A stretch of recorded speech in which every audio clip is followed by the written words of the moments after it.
Ramparts of Ice. Ramparts. So you just finished the 14 episodes of Ramparts of Ice, a little longer than usual. I know this season had so many like extra long series. Yeah. I think it's starting to become a little bit more normal. I think we talked about that last time we recorded together. Yeah, better to go long than to try to finish things up too quickly. Tanner, what are your general opinions about Ramparts of Ice? And then we can get into specifics. Sure. I mean, it's another high school rom-com, which of course I enjoy, but I was really surprised at actually like how complex it got into like the characters' emotions and things. It felt like everyone had like so much like internal conflict about how they feel about each other. It was kind of crazy. Like, because where we left off last time, right? I was like, oh man, why am I forgetting their names? I literally like watched this show yesterday. Let me just pull up the cast list real quick so I can. The Ramparts of Ice. All right. Oh yeah, Minato, right? Amamiya. I remember last time I was like, I don't like this guy because he seems like the kind of the manipulative type almost. Yes. But they completely turned my opinion on him around, and they introduced the true manipulator. Like at first I was like, oh, so there's like we got like two different like attractions going on, then we've got like what seems like a love triangle, but then if you look at it from a different character's perspective, it's it's more like a love square. I was really impressed actually for such a like ordinary appearing rom-com. Would you say, because we're calling it a rom-com, I think it goes more dramatic. Yeah, it's more of a romantic drama. Yeah, I think. True. I don't know if there's very much com in this show. I mean, it made me laugh. Oh yeah. At points throughout as well. At points, but... sure. You know, but there are tons of shows that have Full Metal Alchemist. Let's just take for an example, a funny show. Would not describe as a comedy. You know what I'm saying? Like shows can make you laugh, but that's not its like primary goal. You know? Action comedy? No. Full Metal Alchemist and Gintama, they just go together. Like there's just no way.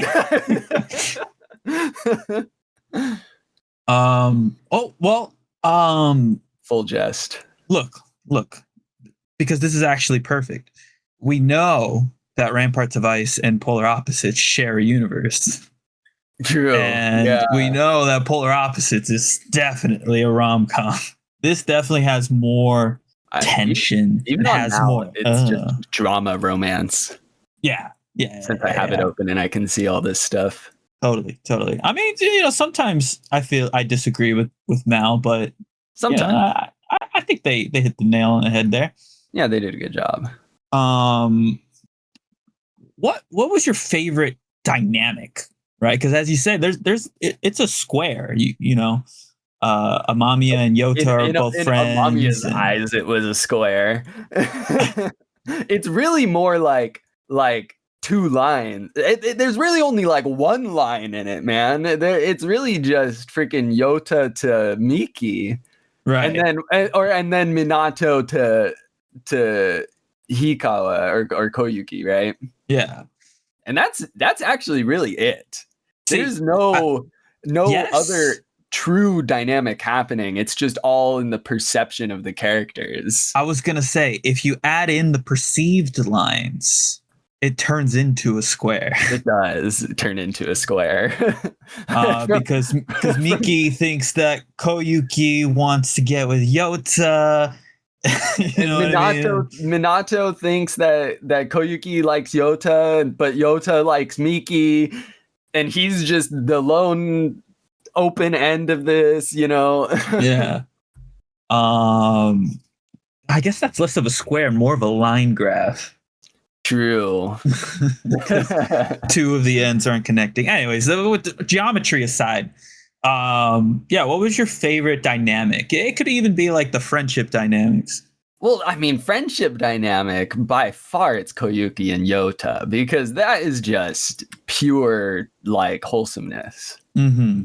And them like just being incredible friends to each other, right? Mm-hmm. Relationship wise, when I really say they turned my opinion on Minato around so hard, like Minato and Koyuki was by far like the ship that I was rooting for the most. Mm-hmm. Because like after they have their whole sort of like own conflict resolution, and Minato realizes that like he has to treat Koyuki like a person, you know, and not just like anyone else, every other like random stranger. And then Koyuki realizes that Minato is now a genuine person and isn't just playing an act. Like they became very root forable. They were like, again, very wholesome. I mean, of course, the Yota Miki dynamic I also wanted to see through, but I think they handled that in a very mature way at the end, with Yota confessing and Miki having to turn him down, but they seemed so understanding. Yeah, I think this show. Well, before we move on, I do want to share my opinions as well. Sure. Dude, I'm in full lockstep with you, Yota and Hikawa. I even said so as much, I think, in our mid-season review, that if they don't get together, we've lost the plot. Well, no, that wasn't even the plot to begin with, apparently. Exactly. That was never in the cards. So, you know what? We get new information. We adapt. We survive. We overcome. We overcome. Those two are still my favorite dynamic, and it's a great showcase of not a lot of anime do a great job, or they like really cheesify a boy and a girl just being friends. You know what I mean? Just vibing with each other as people, non-romantically. Yeah, these two, they're like confidants, you know? Yes, an excellent way to put it. Oh, man, I really think similar to you, I warmed up to Amamiya and Koyuki getting together, but Yota and Miki, I kind of enjoyed seeing Yota's vulnerable side when he was around Miki, and I think that made that dynamic stand out to me more. Yeah. Just because Yota literally every other minute is the coolest guy on the block. He's so nice. He's so tall. So tall. So yeah, I think, but regardless, both of the relationship dynamics, the potential relationship dynamics, I should say, are super cute. What do you think about the new characters they introduce once the first years come in? They're just the drama enablers, man. Like less Miki's brother. He's definitely like the comedic side character type, right? But like I need to expand the characters list apparently, because they don't have who I'm looking for. Because there's Akine, the sister to one of the girls who like bullied Koyuki in middle school, right? And then where's the other girl? Momoka, that's right. Momoka. At the way I thought about her while watching the show is I was like, she's cute, but she's conniving. You know, she's truly who I thought Minato was gonna be. Like, she's playing the cutesy act just to try to get her way with whoever, right? In this case, it's Minato. Mhm. I mean, yeah, they're there so that season 2 can happen, right? Yeah, I Um, guess. I mean, not so that obviously, but like they only really resolved one of the relationships this season, right? Yeah, result I think is a little strong. Not true. I think the great way that they kind of display Yota's confession to Miki, right? Or at least the way I interpreted it was that like Miki was just so blindsided that she had to acknowledge that she has never looked at him that way before and can't lie the way Koyuki tried to in middle school to force that relationship to work, right? Yeah, you have So to respect it. 100%. You have to meet feelings with feelings, and it was just super mature, but You know, maybe with I could more wrap my head around time. it. Yeah, exactly. Maybe now that she's aware of it, we'll see how they reconcile their I don't know, dynamic, I guess, when season 2 starts, because we're gonna assume it's gonna start awkward, right? It was already Yeah. getting awkward by Yeah. the end of the season. There's a lot of awkward in this show. Mm-hmm, mm-hmm. Back to the first years. Did you feel like, especially in the case of Momoka, do you think she was like a realistic? Is that an archetype you think you've seen in your personal experience before? In real life? In real life, yeah. No, I can't honestly relate to a lot of this. In some ways, honestly, I feel like I have seen much more of this, like, stereotypical high school drama with like relationships and shit at my work now Oh, than interesting. I ever experienced in my own middle school or high school life. But that's because like I hung out with like the nerdy kids, and so like none of us were all that cool. We didn't have girls to get drama over. I mean, like, of course there were like rumors and stuff that went around the school, right? And everyone kind of takes part in listening to those, right? But in terms of like knowing someone who plays this actual role of being kind of like manipulative to try to get to a certain person, or at least like in some ways almost manipulative feels like a strong word, because she's more of just like really trying to, I don't know, it's kind of tough. I guess she is kind of being manipulative with Koyuki, because she was like pointing out all these things about, I'm trying to remember the episode. It was when they like were hanging out that one time, right? And she's like, "Oh yeah, and he doesn't like it if this or that or whatever." And there are all these things that are like obviously directed straight towards Koyuki. That was like the most manipulative, I guess, but she's definitely playing a role of trying to be cutesy and like amicable to try to get closer to Minato. There's my very long-winded answer to your question. We like long-winded answers here.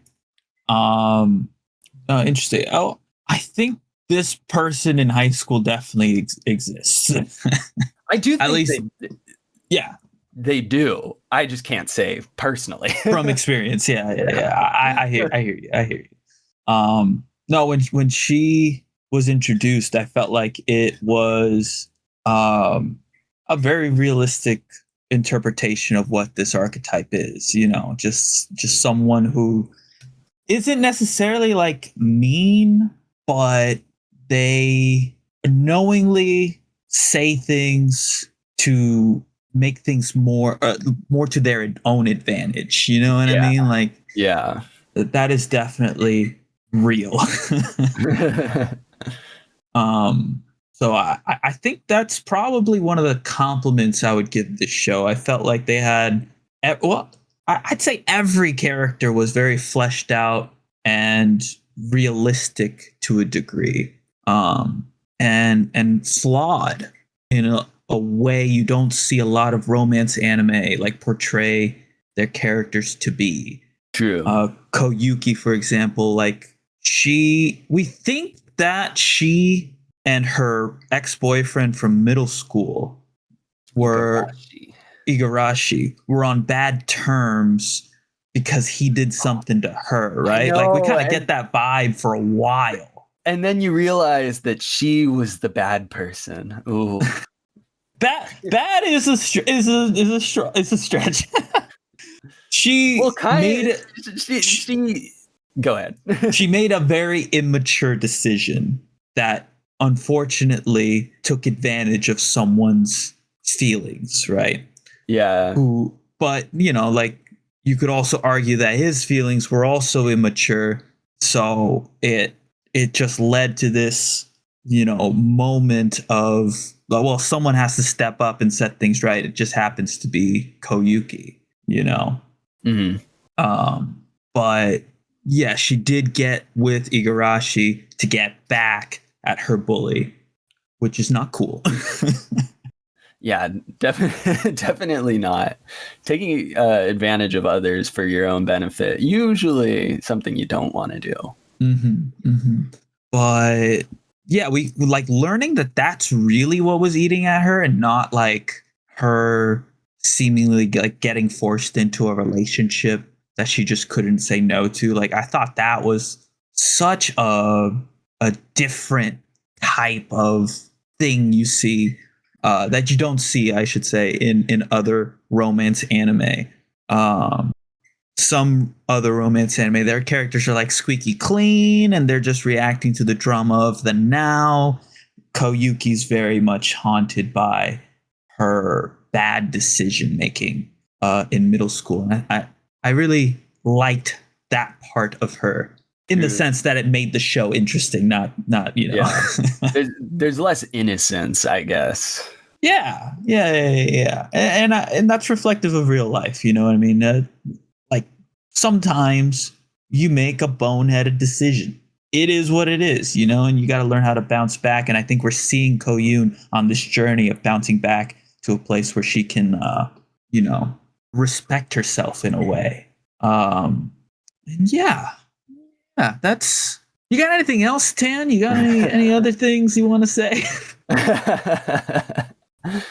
I'm racking my brain for questions. You're racking your brain for questions. I don't know. I mean, I feel like pretty much gone over all the main dynamics that happen in season 1. I mean, I'm glad to hear that there's a season 2. I feel like the studios have been very quick to announce season 2s recently. I feel like in the past, there was so many times where, okay, I'm looking at you, fucking Heavenly Delusion, where it needs a season 2. Like the story is too good, and then it's just who knows, right? No clue if it's gonna happen. But then like with You and I Are Polar Opposites, and now this show, like their season 2s are announced very shortly after, or like literally with You and I Are Polar Opposites, in the last episode of the season, they're like, see you in season 2. Not a bad thing, although no, not a bad thing. Yeah. Maybe potentially feeling a little bad for the studio employees, animators. Although I don't think anything can top when Mappa was animating Attack on Titan, Chainsaw Man, and what was the third one? All at the same time. JJK, yeah. Hell's Paradise. Don't forget about Hell's Paradise. All at the same time. Yeah. I did just have to confirm Tengoku Daimakyo still has not had a release date or even like a production announcement. But an IP filing was spotted in Japan in their trademark database. So there's hope.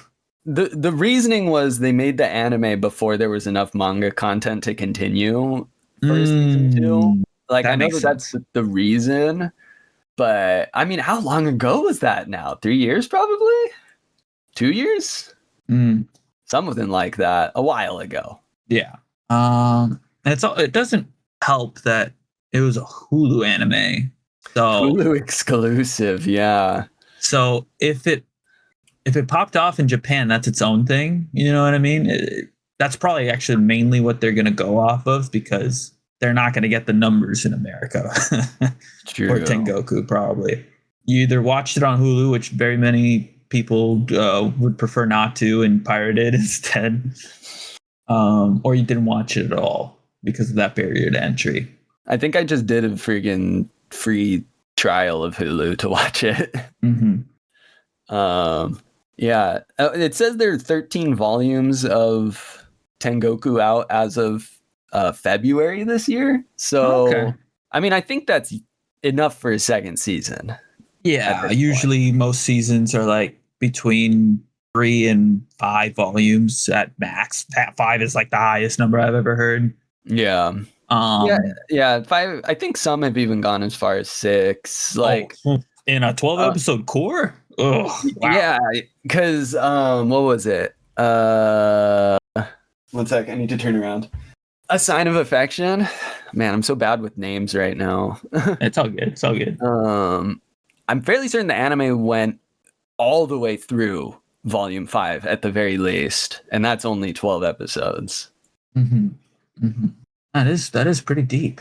Usually when I hear like a 5 or 6 number of volumes adapted in a 12 episode span, I get a little nervous, you know, like, oh, how much content are we cutting to fit all that in? You know?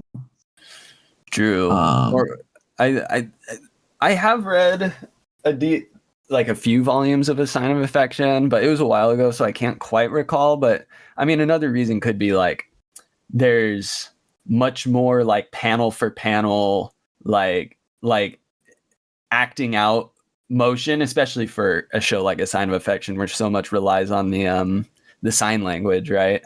Oh. That it could just be that there is actually just more art taking up more space, right?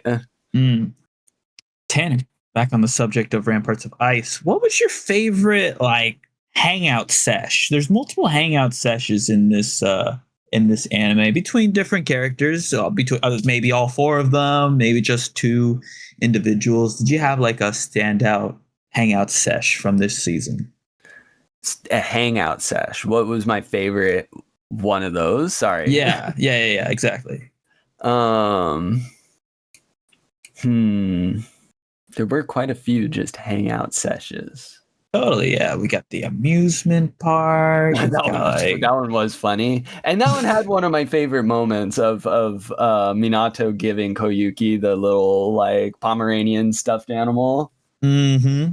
That was pretty cute, adorable. Also, I love good old oh man, what's the little dog's name? Ponta. Yes, so cute. give me any little fluffball doggo and instant favorite. Shout outs to the Chimera from Full Metal Alchemist. Yeah, that's right. Also the like mascot from the amusement park, kind of off-putting. All you had to do was make it a capybara. Bro, and that, not gonna lie, so many moments of watching like them animate this mascot do its dance that I go, dang, they're animating more dancing with like 2D animation than I see a lot of shows do that focus on that stuff. Oof. Well, no need to bring wand dance into this, man. It's already suffered enough. True. I don't even know if that's what you were referring to, but not necessary. I mean, you could say wand dance. You could say Zombieland Saga. Zombieland Saga. Yeah, that's good. That's a good point. But beyond that one, I don't know. I just really enjoy in general seeing like when they're all hanging out like outside of school. I like their outfits. I feel like someone's outfit speaks so much to their personality as well. With like Miki with like the really like sort of like street fashion athletic style, right? Koyuki with the very sort of like the much more like reserved outfits, but not like plain either. I I like that kind of stuff. Seeing them not in their school uniforms. Of course. Minato with the glasses. Oh yeah. That was like out of nowhere. Do you need them or are they fake? They have to be fake. He said he got them for the cheap, so I imagine they have to be fake. For the accessorizing. Mm-hmm. Definitely not prescription. So is your answer the amusement park then? Yeah, I guess so. I mean, you brought it up, and it was pretty standout, though. I was just trying to jog your memory. That's all. That's true. That's fair. Fair. Personally, and this is obviously a bias because I was once part of the scooter gang. Scooter gang. Let me see your S's, everyone. But the fucking Miki and Yota going on the trip together. Oh, that was good. Yes. And it was just such a good vibe. You know what I mean? Absolutely. I mean, I watch that kind of like, there's like Japanese like YouTubers who do like where they ride motorcycles through like Japan, right? Like that kind of style. And I absolutely watch that stuff in my free time. So I get it. He gets it. He gets us. I get it.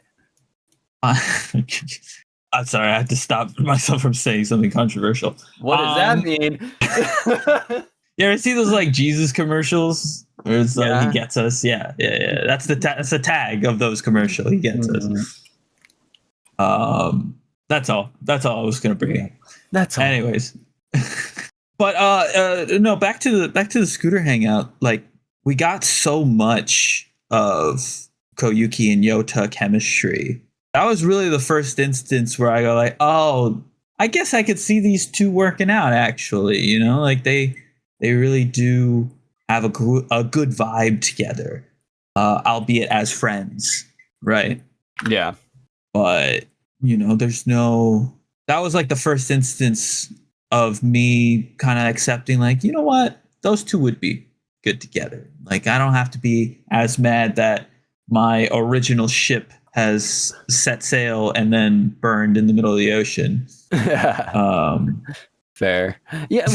One question I was asking myself while watching that was like, how old do you have to be to get like a driver's license in Japan? Because I'm like, they're high schoolers going around in on motorcycles. And I'm like, and from what I know, America is one of the more lenient countries in terms of age and getting a driver's license, right? Mm-hmm. So I just looked it up, and for a car, you have to be 18, but for a motorcycle or scooter, it's 16. So that makes much more sense. Mm-hmm. They said, look, if you wanna die more easily, the younger the better. But also, then again, you can make the opposite point of you're more likely to kill someone in a car. Right. I think that's probably where the logic went. It's like you're more of a danger to others here. You're more of a danger to yourself. Yeah. And not that we prefer anyone dying, but if you were going to make the most, shoot,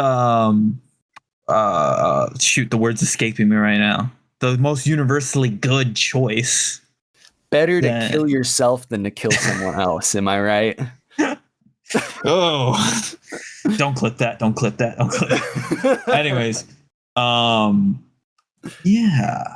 Tanner, do you have anything else you want to discuss? Any lingering things before we close the book on Ramparts of Ice until season 2 in October? Season 2. No, I don't think so. It was good. I am looking forward to season 2. I do think, though, I have more excitement for, maybe we're jumping the gun a little bit here, but season 2 of You and I Are Polar Opposites, which is, of course, I believe, first episode out, at least first episode. Mm-hmm. Might be 2 episodes at this point. I believe it is 2 episodes now. A quick fact check there because, as of the time of this recording. Where do you watch this? Netflix? Is it Netflix? I could have sworn I could have sworn I saw this on Crunchyroll, but I guess I'm wrong. Is it Amazon Prime Video? No. I swear the first season was on Crunchyroll. It even says so on Mal. It's on Amazon Prime Video. Wait, but it says with a free trial of Crunchyroll. But I definitely Googled it on Crunchyroll and nothing showed up. Or Googled it. No, it's on there. It's on there. Really? Yeah. I typed in polar opposites instead of you and I.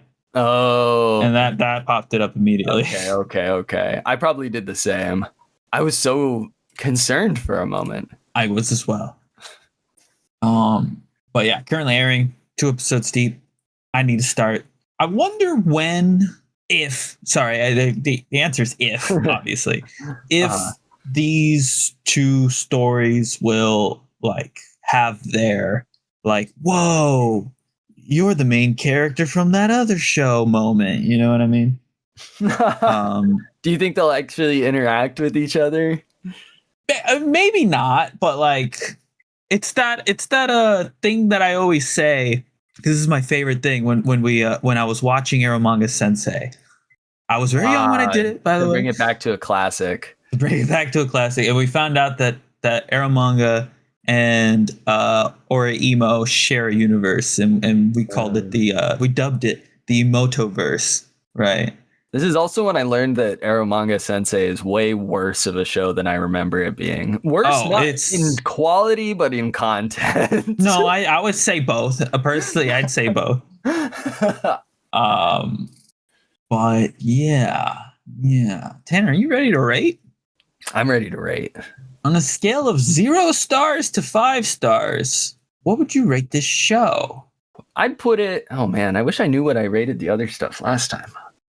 What did I put low? I put something like 3.2, and that was Witch Hat. No, I'm just playing. Definitely not. Why am I having such a hard time here? I'll figure this out. Give me You're thinking of 4 seasons? Here. Oh, it was 4 seasons, wasn't it? Because then what was on Amazon Prime that we were watching? Oh, the same Nippon Sangoku. That's right. Yeah, so it was 4 seasons. Is it better than 4 seasons? In terms of character dynamic, honestly, yeah. So 3, yeah, I put it like a solid 3.5. I think is fair, honestly. Not as good as Bocchi. Bocchi was more overall entertaining, but better than Monogatari. I guess so. I'm more comparing it to Agents of the 4 Seasons, though, honestly. Yeah, 3.5. That's what I'm gonna say. Okay. 3.5 solid. I'm in agreement with you that it's between a 3 and a 4. I don't know. Maybe it's my age. But can't relate to the kids anymore, huh? Dramatic romances, I think, are not really as high on my lists anymore. I think Kevin has enough drama in his life already. It's facts. So, like you, it's between a 3 and a 4, which for me is between Danmachi and Beyond the Boundary. Definitely enjoyed Beyond the Boundary more. I'm gonna go 3.4. Only because I don't know if I'm going to pick up season 2 when it comes out. Maybe I'll give it the old like, all right, what's everyone saying about it, and then I'll jump in kind of thing. That's not how I feel for You and I Are Polar Opposites, which I don't think it's a coincidence. That show is much more wholesome. Indeed, it is. I don't think really what the last like romance drama I enjoyed greatly, and I'm sure I'm forgetting something. But the only one that comes to mind is Domestic Girlfriend. Oh my god, that's from a while ago too. Exactly. I'm more than certain I'm forgetting. Like, yeah, I'm like trying to really quickly go through like my watch list and see if there's anything that you would have also watched in there. It's kind of hard to I'm having to like manually filter with my eyes, through a list of every show I've ever watched. I mean, you could in some ways say like Bunny Girl Senpai. Yeah, I think the supernatural element of that, plus that one is a little bit more comedic even than Ramparts of Ice is. Yeah. That one, if I had to count that one, I guess I would say yeah, it would be that. Yeah, or like My Dress Up Darling has its dramatic moments. Well, I'm on the record saying Dress Up Darling season 2 was not my fave. Season 2 is definitely more than season 1. Season 2 was totes not my fave, as someone in yours would say. About drama, too many losing heroines. That one is okay. I did enjoy that one. Presented in a purely comedic way, though. Honestly, yes. But it was definitely meant to have more serious moments. I guess that would count. I'd say I did like Losing Heroines. Losing Heroines was good. Hitting them with the freaking you are a cheater, they are a cheater, right? I know it in Japanese. I don't know. I'm assuming you watched it dubbed, though. I did watch it dubbed. Yeah. She would say home wrecker. Home wrecker. That's right. Okay. Because in Japanese it's just uaki da yo. Genres, comedy, romance, and award-winning, apparently. Really? Huh. Apparently. Interesting. Yeah, I don't know. Those are probably the closest without like waiting another 10 minutes for me to go through the next 200 anime. Gotobun, quintuplets. That gets. I mean, I guess I was on the quintuplet type train for a while. Tell me you weren't like, getting frustrated at Nino all the time. Nah, I wasn't really rooting for her, so not really. No, I mean, that's what I mean. I was like, thank God she's shooting herself in the foot. Oh, I see. Oh, so you were a Miku hater then, huh? Miku hater? No, of course not. Oh, you're not purely all in on the Yotsuba? Oh, no. Everyone else is just in the way. Miku is easily the second best girl. I would not have been mad if Miku won. Thank you, considering Miku was who I was rooting for. But all right, Tanner, that wraps up the Ramparts of Ice discussion. Maybe there will be a future discussion on season 2. And if there's not, whoops.